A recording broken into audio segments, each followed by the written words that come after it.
সপ্তাহের ব্যবধানে রাজধানীতে বেড়েছে ডিম এবং ব্রয়লার মুরগির দাম। বাজারে সবজির সরবরাহ ভালো থাকার পরেও দাম বাড়তি, তবে কাঁচা মরিচের দাম সহনীয় পর্যায়ে নেমেছে। নিত্যপণ্যের দাম ঊর্ধ্বমুখী থাকায় ক্ষোভ জানিয়েছেন ক্রেতারা। শুক্রবার ছুটির দিনে রাজধানীর বাজারে ক্রেতাদের ভিড় অন্যান্য দিনের চেয়ে বেশি। পর্যাপ্ত সরবরাহ থাকলেও নিত্যপণ্যের বাজারে স্বস্তি নেই বলছেন ক্রেতারা।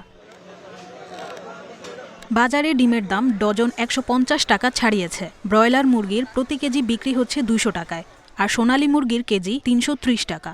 সেই দাম কোন হলে কেমনে মানুষ খাইব, কেমনে চলবো, এত দাম হলি।